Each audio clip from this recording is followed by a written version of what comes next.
Bom, estou falando com vocês aqui nesta quinta-feira, dia 11 de setembro. Tempo bom em Porto Alegre, céu azul, temperatura amena, muito bom.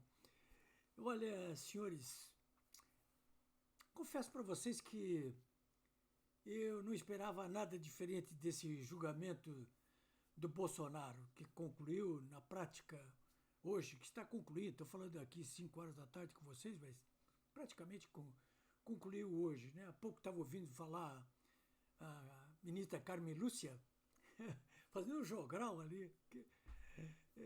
Caras e bocas, né? Ninguém esperava nada diferente. Eu não esperava nada diferente. O que eu esperava? Eu esperava que, evidentemente, o Alexandre de Moraes falasse o que falou, que Flávio Dino falasse o que falou, que a Carmen Lúcia fala o que falou, o que está falando, e que o Zanin daqui a pouco vai falar o que tem que falar, ou seja, todos contra o Bolsonaro. É carta marcada. Né? Alguém pode me dizer, Alma, você esperava que o Fux falasse o que falou? Esperava sim, os sinais estavam dados nos últimos tempos. Aí. Era só ver a lista dos que foram sancionados aí com o corte de vistos para os Estados Unidos ali. Dos 11 ministros do Supremo Tribunal Federal, apenas 3 escaparam. Quem foram os 3? Um deles é o Fux, Luiz Fux. Os outros 2 foram os 2 ministros que foram nomeados pelo Bolsonaro. André Mendonça, por exemplo. Então, esperava, sim. Sinais estavam dados, não apenas através dessa lista aí de sancionados com corte de vistos. Esperava que o Fux fosse fazer um pronunciamento desse tipo aí. Mas, enfim, muita gente da direita, do bolsonarista, do bem, bateu palma, claro, eu mesmo bati palma aqui, ó, que bom. Teve gente que disse, de lavar a alma.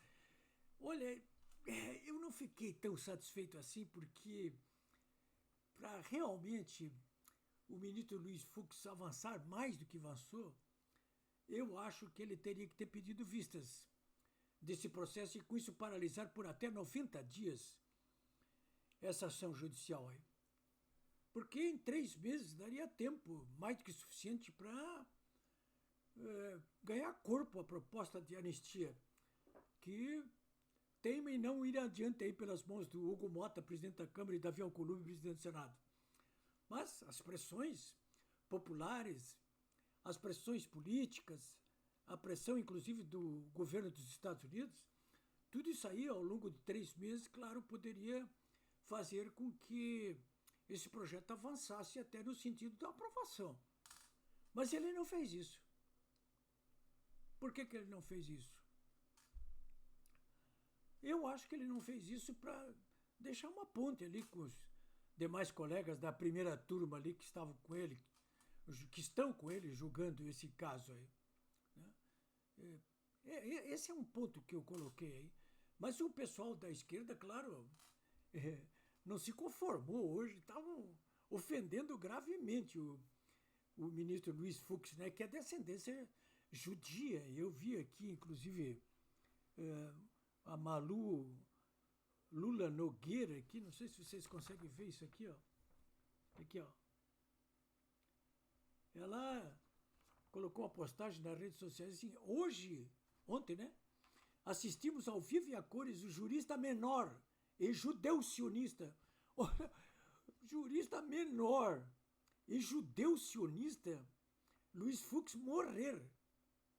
Morte inglória, vergonhosa e inútil.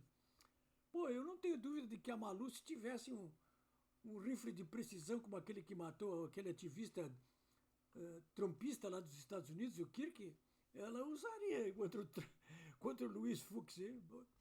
Olha que racista, hein? A esquerda ali, deputados inclusive, reverberaram do PT a Duda Silbert, ou Duda Silbert, né? Pigmeu, lixo.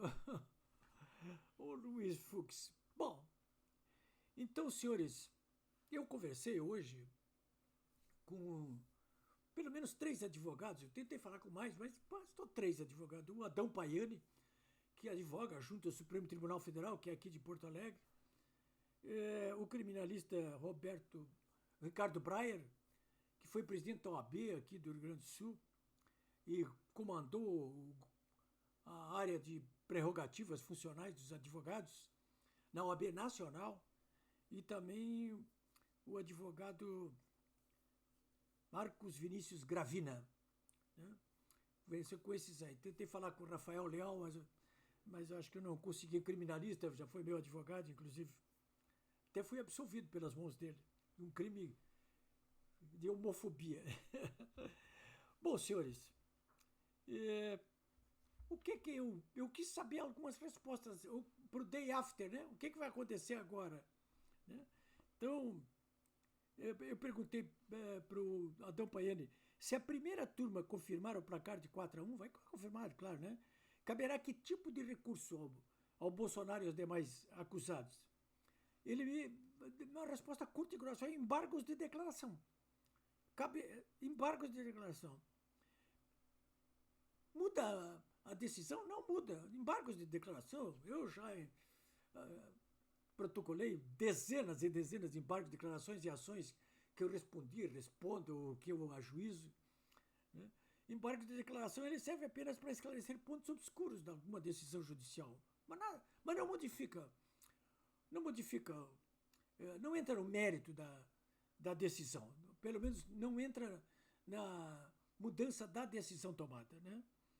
Bom, eu fiquei pensando assim, bom, mas tem um outro tipo de embargo também, que volta e meia é usado, eu mesmo já usei, que são os embargos infringentes, que pode fazer com que uma determinada ação saia de uma área de uma jurisdição para outra, de uma área para outra, isso pode acontecer. Por exemplo, embargos de infringentes caberia nesse caso aí, forçando um exame por parte do pleno dos 11 ministros, novamente este caso.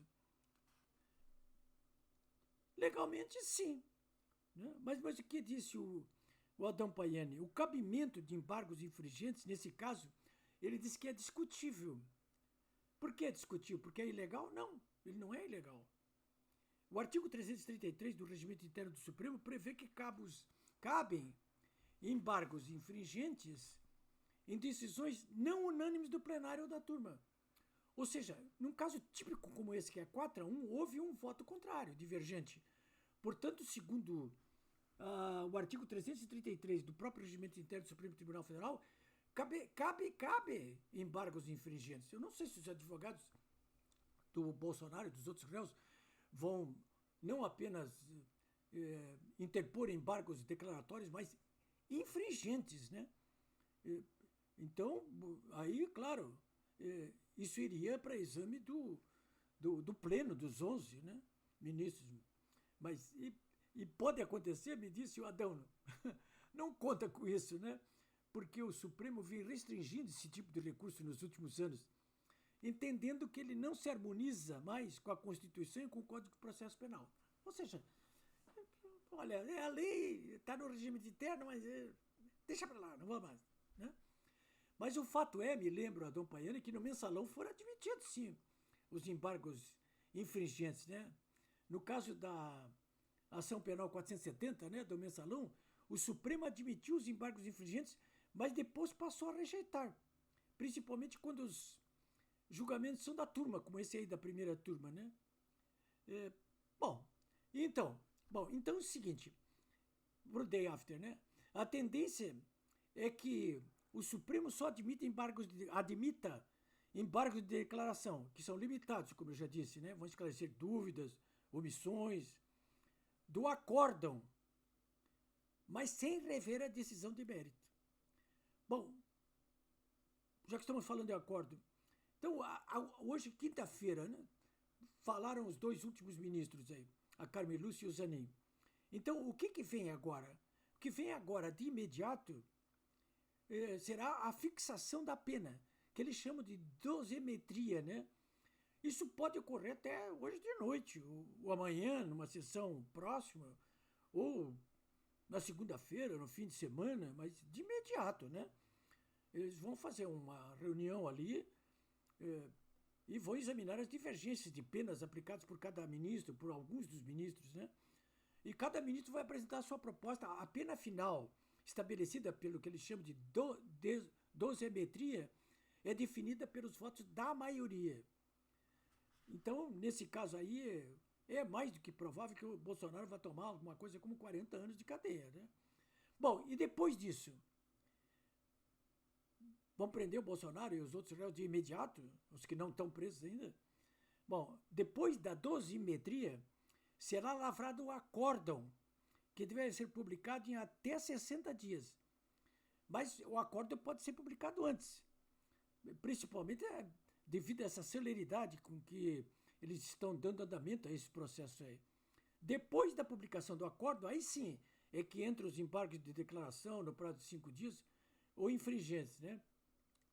Tem algumas pessoas, inclusive o deputado Zucco, hoje de tarde, me mandou um comunicado dizendo que os deputados pensam em impetrar um habeas corpus em favor do Bolsonaro.